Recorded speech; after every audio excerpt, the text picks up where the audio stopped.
is the Business of Reselling podcast. I'm your host, Jessica Oman.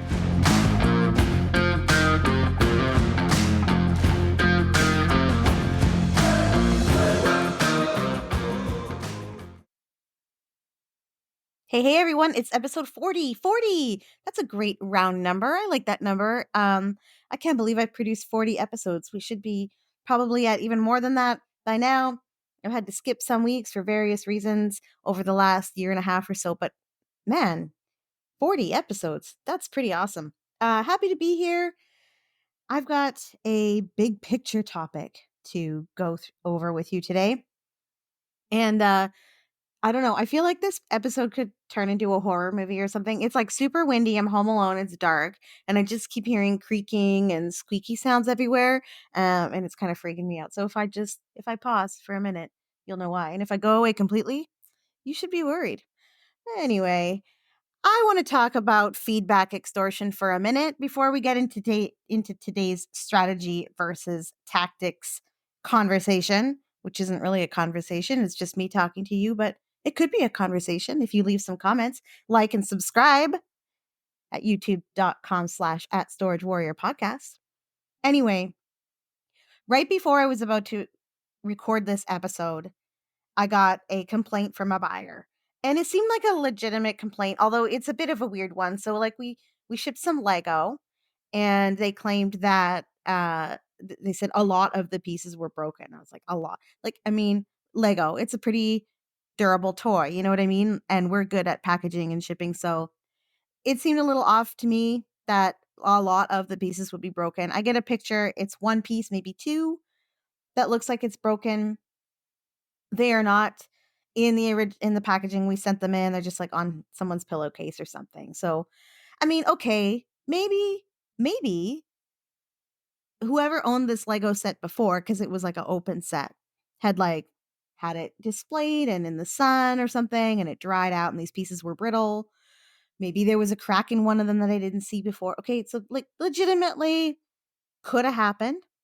I wrote back and asked for clarification because they said it was a lot of pieces. Then they said it was 6 pieces. And then they said it was, the picture only showed like 1 or 2 pieces.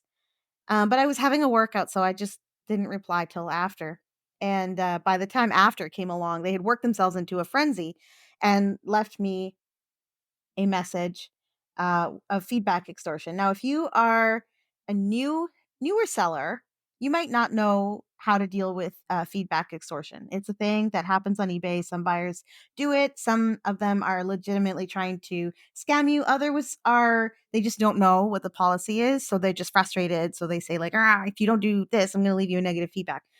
Experienced sellers know how to deal with this kind of situation. So anyway, I get a whole series of messages that I haven't had a chance to respond to because I'm lifting weights, as I do. And they just say, if you're going to question me, I'm going to give you a terrible rating and then ask for my money back. So let me know what you want to do. Well, all right. I told them what the feedback policy was and that they could not extort me. I explained that I was only asking for clarification, and I did quickly ask for clarification of how many pieces were broken so I could decide what I want to do, which is what the buyer asked me. And I just ended it with, you may not threaten me and I will not engage with further threats, which is what I always tell people who are extorting me for feedback. I feel really calm about this situation right now, but when I was about to record the episode, I didn't, and I was still really angry. And it's so illogical to be angry. I'm an experienced seller. I know what I'm doing. We always try to do the best we can. Why would I be irrational and upset about this? It's quite silly. I'm glad I waited. A little while. I made dinner. It was really good dinner. I waited until I shared this little story with you. So if you're a newer seller and you get a statement like that, I've always found it helpful to remind the person of the feedback extortion policy and let them know that you won't respond to any threats. And then you can decide, look, do you want to offer them a partial refund? Do you want to force them to return the whole item? I usually recommend that you force a return. It's usually the best way to go, but not always, not in every situation. And try to work that out professionally, but the threats are just not going to be part of the conversation. So anyway, that was like a couple hours ago. I haven't heard back from the buyer yet, so we'll see where that goes.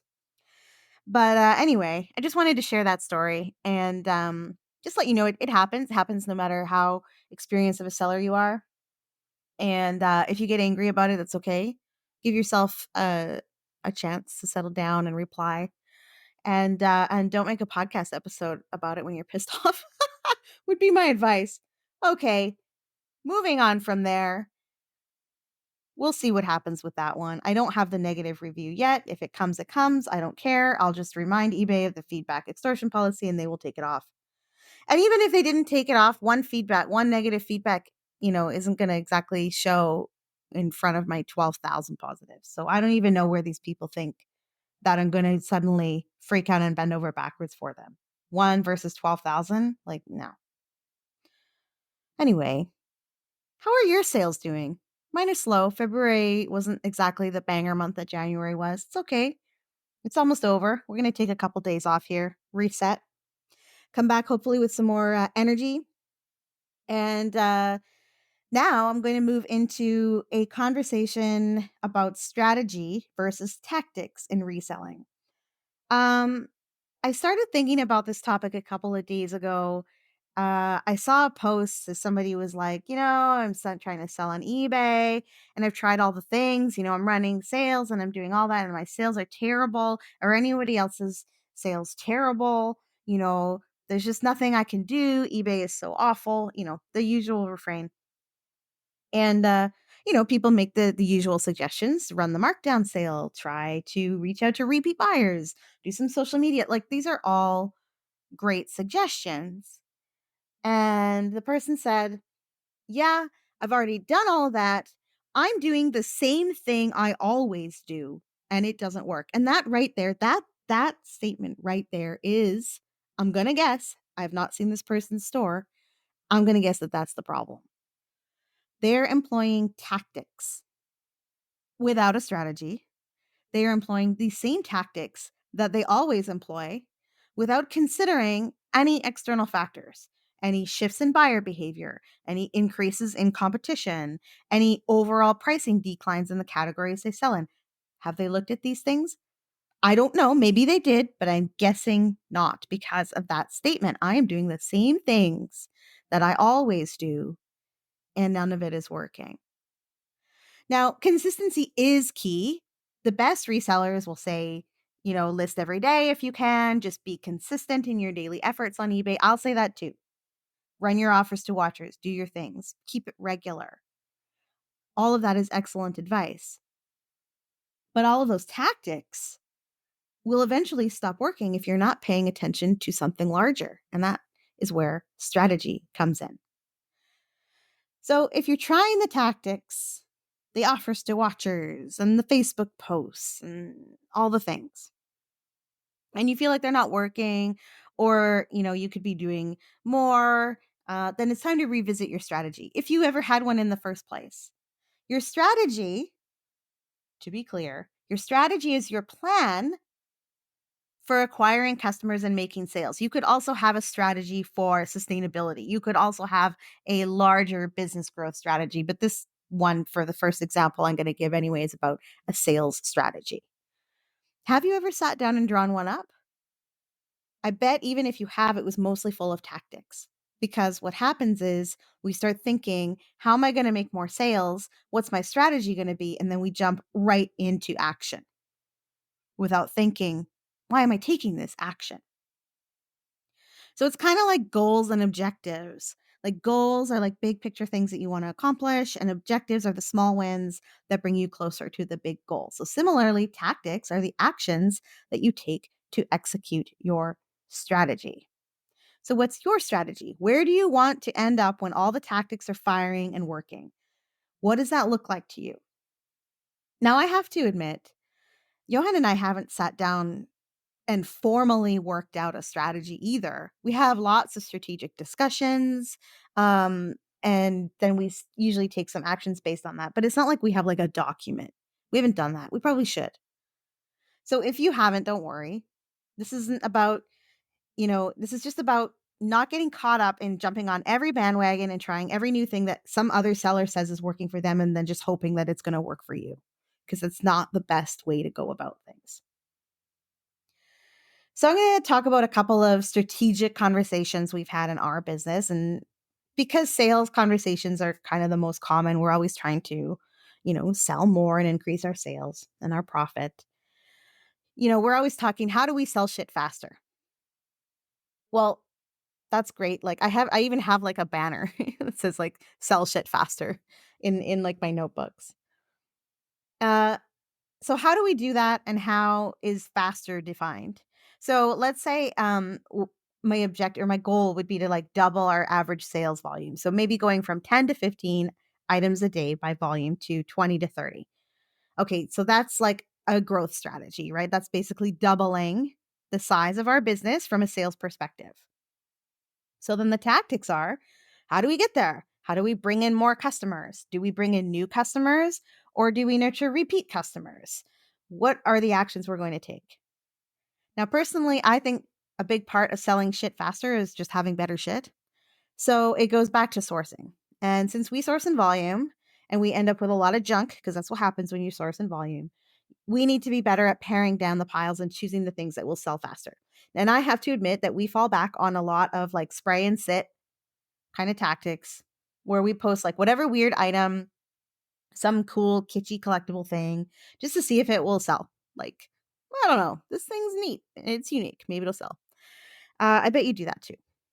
And that's fine for small things that don't take up a lot of space.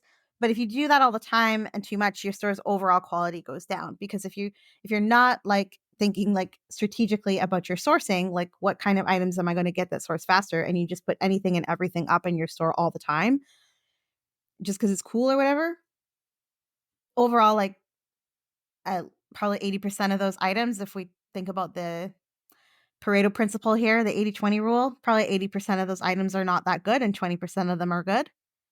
So over time, if that's all you do, your store's quality is going to decline. You have slow selling items, lots of long tail stuff, and you'll have more and more and more and more and more of that as time goes on. Okay, so anyway, I'm already, excuse me, I'm already getting away from the strategic idea here, which is like, how would I get to 30 sales a day? That's what I wanted to do. What's the plan? What's the plan? So I don't know. Let me think. I'm just going to work out some ideas here in real time. I didn't do a lot of preparation for this one, kind of on purpose. I wanted it to be pretty conversational. So one thing, if I'm thinking about, oh, I want to sell shit faster and that means I need better shit, I'm probably going to end up donating a lot more stuff that I might have tried to sell in the past, or just throwing it in the warehouse sale, and if it doesn't go at the warehouse sale, then give it away. So more donations, like having higher standards about what I list. That can mean reviewing sold ratios more carefully on eBay, like how many are active versus how many are sold in the last 90 days. What are those ratios? I want to be picking more items that have good ratios that are likely to sell fast, and just cast off the rest of it. Hey, if I donate it, hopefully it doesn't go to the landfill. I know that sometimes it will, it still will. But that gives it another chance, and and I don't have to deal with it if it's a low value item, right? So that's good for me. More lots, doing things in more lots is kind of a strategic decision that we've made over time. Like, so you take like a bunch of low value things and you put them in a big lot. So what you have is one listing that's a higher price. And each item in that lot, when you look at the total price, each item in that lot is like a really, really good deal. So the buyer can't refuse it. So that's something that we do a lot of with like die cast cars, comic books, things that are repeatable. If I have $25 comic books, I would rather sell those 20 altogether for $75 than to try and extract the $5 value out of each one. It's not worth my time. So those are things that we try to work on. So by doing this, you're building a foundation of a better quality store. And then when you implement the tactics, the offers, the markdowns, the promotions, the promoted listings, they're more effective because overall you have implemented a strategy of putting great items in your store that are likely to sell faster. We need to work on this. You need to work on this. We all need to work on this. Another sort of broader business strategy that we think about a lot is how can we save more things from the landfill? This conversation is probably dominating our business lives right now. It's absolutely huge. Like, it's the reason For me, it's my why when it comes to reselling. I can't stand seeing things go in the trash. The volume of items that we have put in our store that we didn't even buy or we paid almost nothing for because they were like about to be thrown away and had no value to the people who were getting rid of them is crazy. I wish I had the metric to know how many items we've sold that were actually about like one step from landfill. It's got to be half. It's got to be half, at least half. So it's why I do reselling. I'm so passionate about this. So the strategy is like, we're thinking about how do we save more things from the landfill, and then we got to come up with a strategy, a plan for how to make that happen. Now, it sounds a bit counterproductive to what I was saying before, getting rid of things that are low value, because if you want to save more things from the trash, you're going to end up with lots of stuff that is useful or it's in good condition, but doesn't really have much value. So, how do I do both at the same time is kind of this problem that we're always trying to work out. Now, the landfill conversation is always, always, always, always on our minds. And it's why we talked, like I did in a previous episode, about potentially starting our own junk hauling business. Even if we have like one truck that's going out a few times a day and capturing just some small percentage of all of those things that are going in the trash, maybe it's worth it. That's a strategy we could employ to keep more things out of the landfill. But it would also be easier, I think, to employ a strategy where we just get to go through other companies' junk trucks. They're already doing the hauling. Let us in there. But putting that plan into action requires a partner, and it requires a process and a system. And you have to be able to convince another business owner that your strategy is also going to benefit them. So that's the conundrum.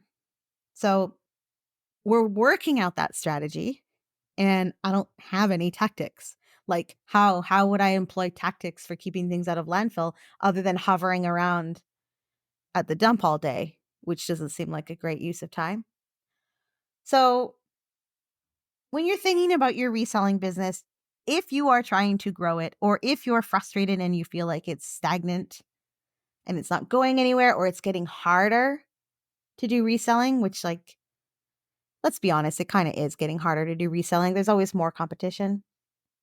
But I still believe that there's enough junk out there for everybody who wants to do reselling. So, if you're frustrated or you want things to change or you feel like your business is plateaued, you know, think about your strategy, if you even have one. And if you have never developed a business strategy or a sales and marketing strategy, sit down and think about it. Like, what's your plan? What do you actually want to accomplish in sales? How do you want your sales to look different next year or even next quarter than they look today? What is that success going to be for you? And write that down. Envision it. And then come up with your plan. And only then can you start trying out all the tactics that are going to support the steps in your plan. So the strategy isn't always just about selling more. It can be about a bigger picture, an impact you want to have, or even a personal goal that reselling is going to help you achieve. So your call to action, which I've been forgetting to do some weeks, sorry. But anyway, your call to action this week is, do you have a selling strategy? Do you have a growth strategy? Do you have any strategy at all? If you're willing to share it, please do leave a comment. If you're listening to this podcast on a podcatcher, awesome. I love you. But please head over to youtube.com/@storagewarrior podcast, like and subscribe, and let's get a conversation started over there. I would love to hear about your own strategic thinking when it comes to reselling. So that's it. We're off to do some snowboarding for a couple of days and play around in the winter. So don't forget, we are always buying. As you know, hook us up with a great pick in the Pacific Northwest or British Columbia, and you will receive a gift. I don't know what that gift will be, but you'll like it. I promise. Have a great day, and we'll see you next week.